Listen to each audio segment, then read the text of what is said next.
Jill, thanks for being on the podcast today. We're so excited to have you here. I'm so excited to be with you, my friend. Thank you for inviting me. You know what? I was able to meet you at Exchange, a program that John Maxwell puts on, as you know. And here we are, we're learning about leadership. And there's something about you, that passion, that energy that came through. And then you gave everyone a gift. You gave each and every one of us a bracelet, which is from your company, Rustic Cuff. You know, I fell so much in love with those that literally I wear them on every podcast. Anyone that sees me knows that I have them in all different colors. And of course, I love giving your product away to others. Yet something inside of you caused you to start doing that where other women could participate. So how did Rustic Cuff start, and what were some of the failures that you experienced that actually helped you become successful? Well, Rustic Cuff started, I don't want to say accidentally, because I don't think God does anything accidentally, although it may appear like that to us sometimes from our viewpoint. It started from this desire to be able to say, I get to do this instead of I have to do this. And I grew up listening to a lot of people talk about their profession and say, oh, I have to go to work, or I have to. And I thought, was life just this one big have to? Like, how do I find my get to? And so Rustic Cuff started as this quest to find that get to. And it started at a really young age. I think I was 9 going on 10. Oh, wow. My desire was to be a gymnast, big goals, to be in the Olympics. And when I was crushed by my coach who said that wasn't going to work out, that's when at almost 10, I had this strong desire to go on the hunt for something that I was called to do. And the way that I decided to do that was to start a new hobby every year, the first week of January, and do that hobby or skill or something that I wanted to learn for 365 days. And at the end of the year, I would ask God, is this what I'm called to do? Or I would assess it and say, is this something I love to do? This went on for many years, and I loved learning new things. I gained a passion for a lot of different things, but nothing felt like a lifelong calling of get to. And went to college, still didn't know what it is that I was called to do. Then I wound up going to law school. I thought being an attorney was going to be my get to. My dad and my grandfather were attorneys. Even after 4 years of undergrad, 3 years of law school, becoming an attorney, I knew in my knower that this still feels like a big have to. I don't want to do this for the rest of my life. And I just thought, well, what if I'm around people that know what their calling is? What if I'm around somebody who really knows that they're in the center of what they were supposed to do, their gifting? And by this point, it had been a couple decades of acquiring new skills, but not something I really wanted to make my life's purpose or calling. Growing up, I watched Oprah Winfrey. I mean, as probably a lot of us did. Did you? Yes. Okay.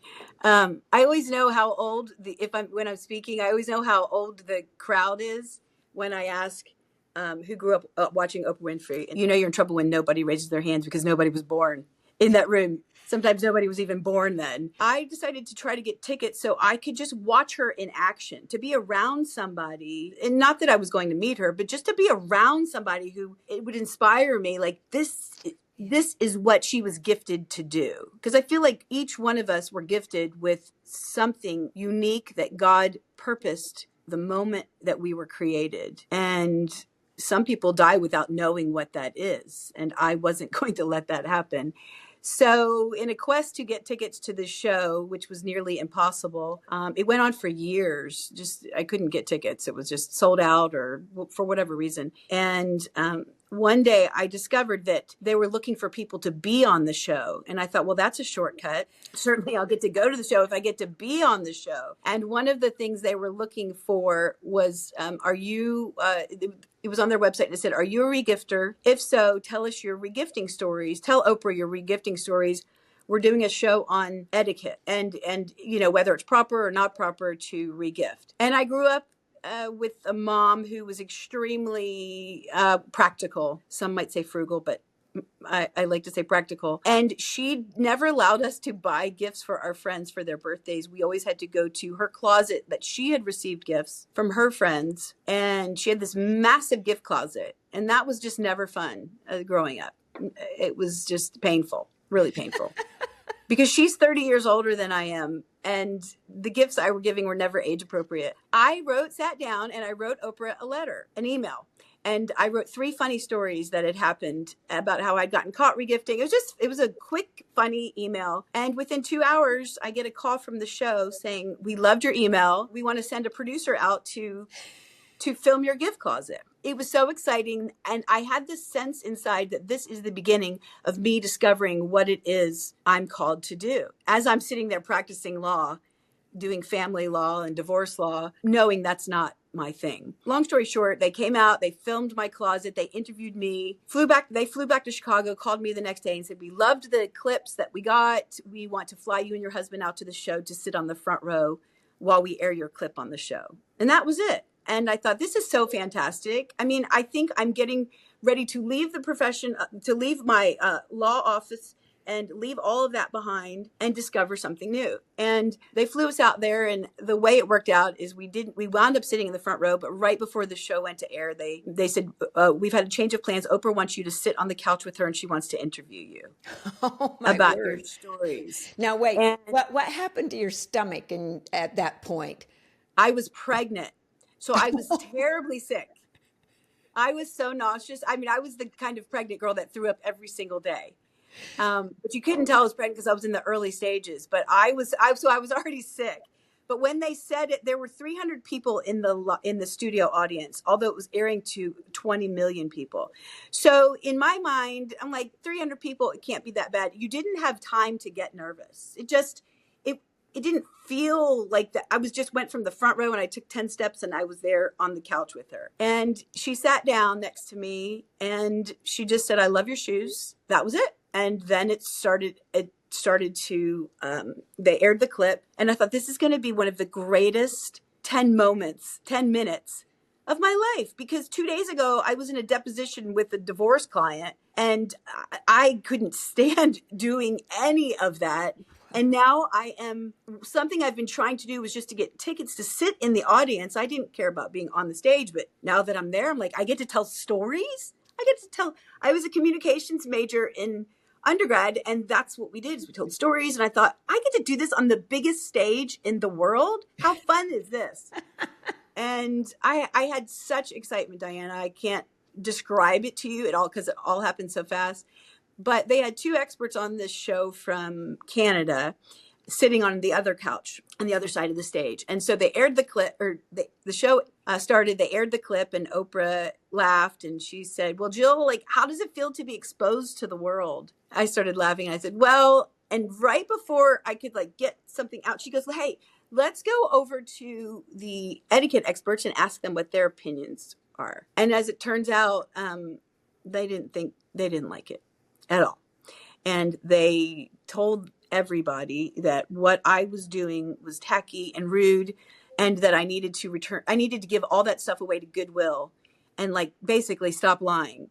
And it was such a 180 from what I thought it was going to be, that for the next 10 to 13 minutes, I couldn't tell a single story. I didn't know where to go. I didn't know where to go with what was happening. It was happening in slow motion. And because I thought they were going to say, we love Jill. That's so fun. How fun is she that she gifts, and how smart and practical all of what she's doing is. And I just looked at them and I thought they've got to be joking. They're not calling me rude. This isn't happening. Well, it ended as quickly as it began. And I remember sitting down in the audience next to my husband, thinking, I want a redo. Or better yet, I just want to sit in the audience. I don't want to be on the show. Just give me a seat in the audience. Let's start all over. So I remember going to Gino's Pizza in Chicago after that. And I had this moment of true clarity throughout the fog of feeling sucker punched. And I tell people, like, when you go through something that is just 180 from what you thought it was going to be, oftentimes you feel like you're walking in a fog. The world is happening around you, but you are in the middle of like lots of gray. Nothing is clear, but then God drops a moment of clarity on you. And I tell people, when that happens, write it down, because you'll go back to the fog for a bit and you want to remember what it is that you got in the clearing. And when I was sitting at the restaurant, I remember saying in this clearing moment to Terry, I don't know why God would take me from the highest, like coolest moment, the highest peak, to the lowest valley in a matter of 10 minutes. Like, why would he do that? And here's where the clearing came. And I just found myself saying, but I know that whatever just happened had to happen in order for my purpose that I've been searching for to happen. And that was it. Went home, took the entire closet, gave it to Terry, said, I don't want to see this stuff again. Stopped like pursuing hobbies in the same way that I had been before, because if pursuing hobbies to find this calling or purpose got me to this gray fog, I don't want to be here again. And that's the way the next 5 years went. Just, it aired 3 times that year. It wasn't because I was embarrassed. I can live with embarrassment. It was, and I'm sure a lot of people can resonate with this, it was the disappointment, the lack of having a hope for something. And I was stuck in quicksand that I didn't know. My feet just never moved after that moment. I mean, I had to move on with life because I had 2 little girls, but something stopped me from moving forward with hope. And the loss of hope, sometimes you don't even know immediately that you've lost hope. You're awake, but you're sleeping, is how I described it. And then a little over 5 years later, I sat up in bed at 2:00. I hadn't slept yet. And I had this overwhelming sense that I was just to forgive these girls who didn't do anything wrong. That was just their opinion. But I think I viewed them all these years as my dream stealers. They stole a dream that I didn't know how the dream was going to come, but they stole this dream. And I just sat up in bed and said, I forgive them, without getting an apology, because they didn't do anything wrong. I just forgive them. And Dianna, the second that I said I forgive them, it was like this backpack just that was filled with rocks just lifted off of me. And it was filled with this hope again to do something new. Because when you don't do things new and fresh, you do get stuck. So this is the ending of how Rustic Cuff got started. I said, I got out of bed and everybody was sleeping in my house. And I said, okay, God, I would love for you to give me an idea to fill this gift closet up that I'd emptied years ago for things that I can give away. And the idea, because I worked for American Airlines, working my way through law school, and would travel and collect big bracelets and cuffs as my souvenirs. And I had this drawer full of cuffs, and I opened the drawer in the middle of the night and got this idea to teach myself how to make bracelets, to put words of encouragement that I wished I would have had over the last 5+ years. I wanted to be able to encourage people to have a reminder on their wrist. And that's exactly what happened. I got up, Googled how to engrave bracelets, how to make dye leather, all of that, filled this closet back with words of life and words of hope. And then God spoke to me and said, now it's time for you to start giving them away. And that is exactly how it started. I put several on my wrist, went to the grocery store, walked in and said, okay, where is she? Who is she that I need to give these away? And I walked right up to I got in line, and I felt like this particular cashier that I didn't know, I was supposed to give it to her. And I got up when she started checking my grocery, I just lost whatever they do with your groceries. Right. Checking you out. Right. Thank you. Checking me out.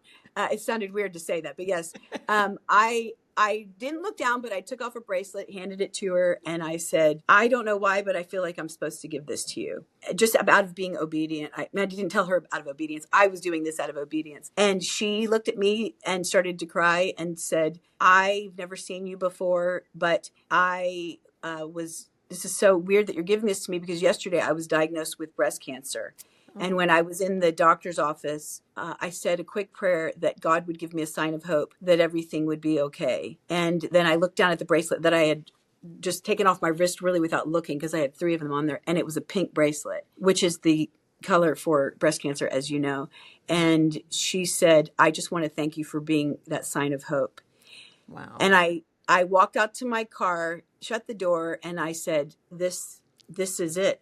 This is what I was called to do for the rest of my life. I'm called to give away hope every day. It may not always be through a bracelet, but for the last going on 14 years, it has been through a bracelet. But this is what I was called to do. And when I look back at all of the things I had to go through to get to that moment in my 40s, I realized that God wasted absolutely nothing. No hobby, no pain, no humiliation, no disappointment. He wasted none of that. And yes, I would have loved to have, gone through none of that to get to my purpose, but it is what my journey was. And even in my 40s, that was like, I was still searching. So that's the story. And then Rustic Cuff grew from there, and it just went a little crazy. It's gone more than crazy. It's very, very successful. And here's the interesting part. See, if Dave Ramsey would have been on that show, he would have told you how great you were and how wonderful you were, and none of this would have happened. So a lot of times, those bad things that happen, and I can't even imagine sitting there and listening to these people tell you that you're rude and terrible. And, and you have to sit there and smile like, hey, it's okay. I get it. Everything's all right. You're pregnant. You're not feeling good, for heaven's sakes. And now they're pouncing on you. Right. Yet, there's a lot of women and men that are listening to this podcast or watching it right now, and they're in one of those low times. They're on that roller coaster, that they're in the dip. And as we know, that roller coaster, it clinks and clanks as it's going up, struggling to get to the top again. What advice do you have for them as they go through this struggle about anxiety and stress? The first thing that I would say is, look at what the rocks are that you're carrying. Is there somebody in your life that, even if it's yourself, that you haven't forgiven because you're waiting for an apology? That you can't move forward without closure, and we think closure is necessary to move forward, and it compounds anxiety because we don't even have any space in this backpack. There's no lightness about it to even put in anything good, because it's so filled with either resentment, unforgiveness, or just not understanding. Like, I have learned to let go of my right to understand everything. And there's freedom in that. That's a big one. Most people don't give themselves the right to let go. They want the other person to say, I'm sorry, or they do want to understand it. I know I've gone through times like that myself, Jill, and I know our listeners have. They desire to understand, yet there's a book out, Letting Go, and it gives a lot of great ideas about what we can do. Yet you just seem to have it happen. Did you struggle with letting go? Yeah. Even after the girls on the Oprah show, the hardest times to let go are the people that you do know. Like, I didn't know them. Right. And like, that was painful that they felt like dream stealers, but the hardest things are often the longest that we carry. These rocks are the people that we do know, because we say things like, I just don't understand how or why they would do that. And we do not live any sort of life of freedom when we have to understand it. You will not get understanding. There are many, many things that we will never get understanding. But when you do two things, when you give up your right to understand somebody and when you give up your right to be understood, there's great freedom in that. So the first thing I would tell somebody who feels stuck and who can't understand why they're in the same place that they were 3 years ago, 5 years ago, when they have this vision for moving forward, is perhaps there is something in your backpack of life that you're carrying that you don't even know it, that you could say, and here's the way that I let go. It's a very practical way. I'm all about practical. Like, don't tell me to do something if you can't give me steps to do it, right? Because then it's just theory. So I got this paper shredder, the small paper shredder, portable. And I had my whole team do this. We've done it several times. Would have them write down, ask God to bring to their mind, even if it's from a long time ago, somebody that when they come to their mind creates anxiety inside of them. Mm-hmm. And it could be somebody from, 12th grade that changed the trajectory of your life for whatever reason that you've just buried. So we sit in silence and everybody writes a name or names down. And then one by one, we come up as an act of like actually seeing ourselves shred it. We shred the name and say, I let it go. I let go of the debt that I think you owe me because I've been forgiven of so much more. And when that paper goes in there, it's not like something magical happens, but it is an act of saying, I don't know how to do this except to say, I forgive this debt that I have waited years for you to say you're sorry. And what I used to do, Dianna, is when I would still feel those feelings on Thursday, and I did this on a Monday, every Monday I would continue to collectively forgive all of the people that I felt like I didn't understand why this happened or this happened. And I began to pray for them. And when you pray for the people that you don't understand why they did these things to you, it's very difficult to hate and pray for the same person or resent and pray. And the more I prayed for them and said, God, can I see them like you see them in their insecurity, in all of the things they're struggling with? It's not so much about me. It's really like, it's about what they have gone through.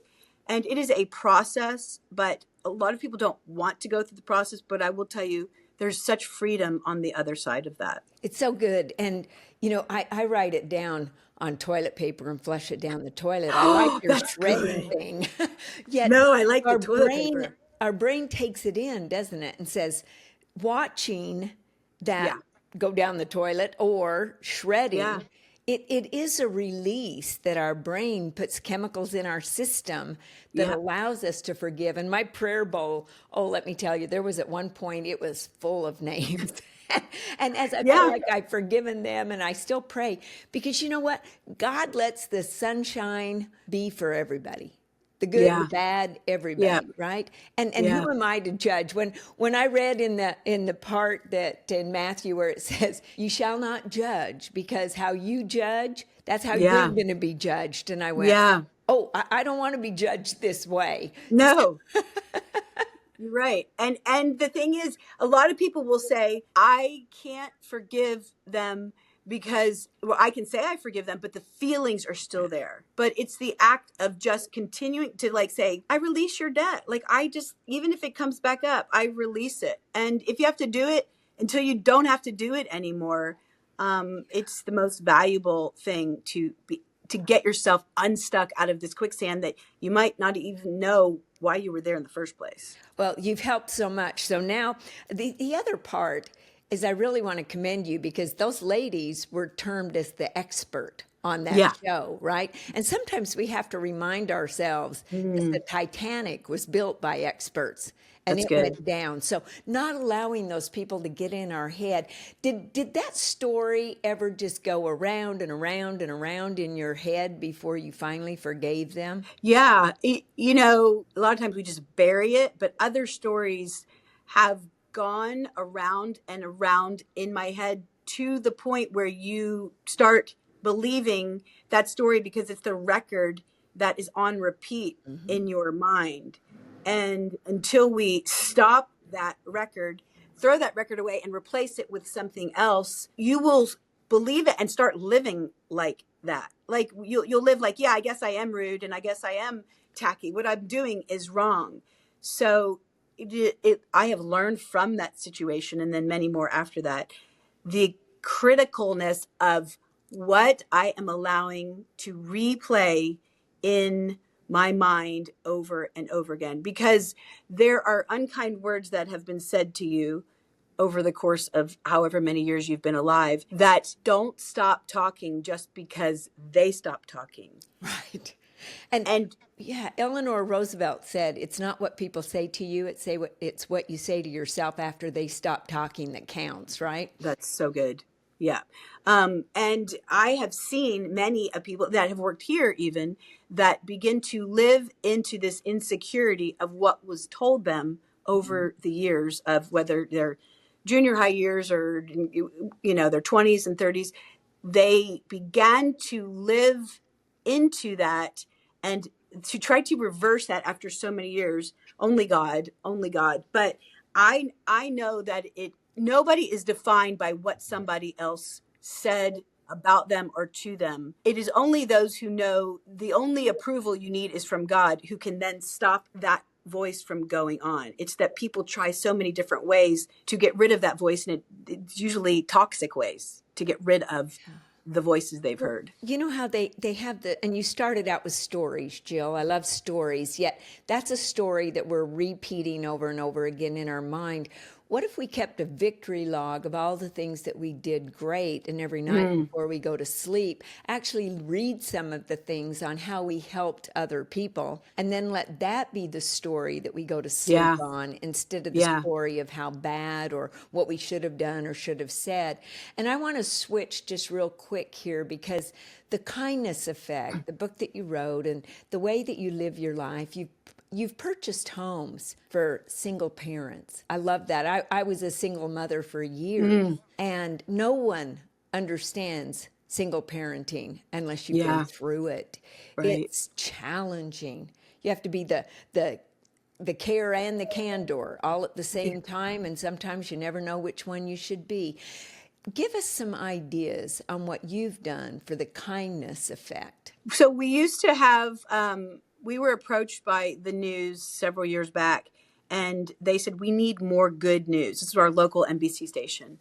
And they said, we need more good news. Can we film you, or you have your people film you and doing things, unsuspecting things for strangers? And we want other people to see that. And that felt a little funny at first, because people would say, well, why are you filming the good things that you do? Well, I have found that it greatly inspires other people, as it does me, to see other people giving to others. We set out on this, and the news let us have 5 minutes out of a 30-minute newscast for 2 years, which was only God could do that. But 5 minutes of the segment was called The Kindness Effect. And it was so much fun. I would dress up and in my town and disguise, and would go, like, for example, we went to this car place one time, and this single mom was there and trying to get her tires replaced so she could get her car out of the shop, but she didn't have any money to be able to do that. And, we found this out ahead of time. And so I dressed up like I worked at this tire place, and lady walked in, and it was a whole funny bit. I mean, I acted like I was an expert at cars, yet knew absolutely nothing about it. And it was comical. But in the end, we both wound up in tears, because, when you get to know somebody, know what their specific need is, there's no greater joy than being able to meet that need. And so we wound up giving her 4 tires and then doing some other things for her. But I felt connected to her at that point. And what a lot of people would say is, I don't have the means to be able to do that. And I fully get that. And I say, but you don't understand what your time or your words can do for somebody who is just on what may feel like they have no more hope anymore at all. And you could say something to them that could change everything. And that's free. Right. And so that was my hope, that somehow in doing these things, it inspired people to maybe stand at the door at a gas station a little longer, hold it open for somebody, and say something encouraging to them, because that's free. Or even give them a smile. A smile Helps.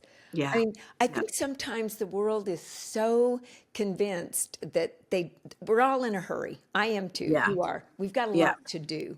Just getting the two of us together was Right. interesting. Right. Yet, when we just pause for just a moment and allow our eyes to see and our ears to hear the people that are in need of whatever it is.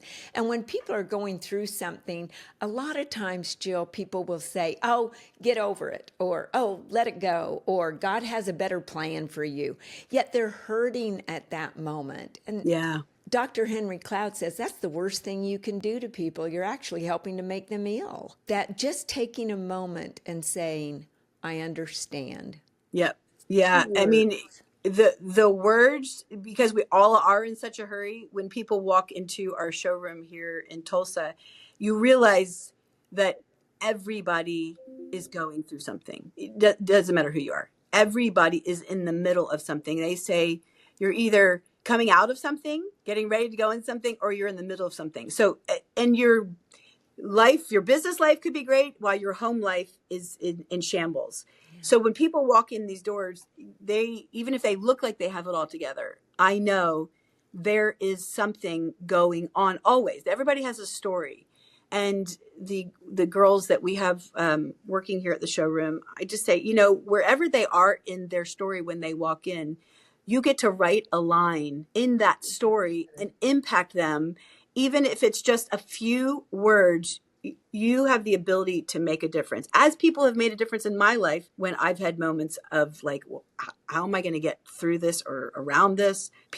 Somebody's words, you don't need to give 4 tires or a home or whatever. It's the kindness that really changes the trajectory of other people's lives. I recommend everyone. You get the book, get to know Jill, go to Rustic Cuffs. I mean, you won't be sorry. Give them away That's because so every nice. time you obtain a rustic cuff, you're helping someone in some way because Jill always gives back based upon profits, based upon her heart. She gives more than profits. So I'm just telling you, we are so That's so lucky nice. to have you today. Is there one thing that you would like to leave our audience with? Yes, there is something. So this is not to plug another book, but I'm so passionate about this subject now. I wrote another one. It's not out yet, but it's coming out. And the title is called Live Like Everyone Loves You. Oh, And I have write seen, that one down. I, and a lot of people think that, well, like, then it's all about you and your, self-centeredness. And what I say is when you walk into a room, like you're already loved by the people in the room, whether they're strangers or not, you then don't have to sit and wonder, what is everybody thinking about me? Are they laughing at my hair? They don't like my shirt. You are no longer thinking about you if you walk in like everyone loves you, or if you live that way. Now you get to think to yourself, how can I bless them? What can I do for them? You take yourself out of the picture, but we walk into rooms and we live like we are being judged or waiting for an approval. And so this book it's basically about getting off this island of insecurity from which to all toxicity seems to flow. And not all, but a lot of toxicity seems to flow from people. And you just look at the political nature of everything, the toxic nature of our political world right now. And I can look at, because I've been writing this book, I look at it and I say, oh, insecurity, like deeply insecure.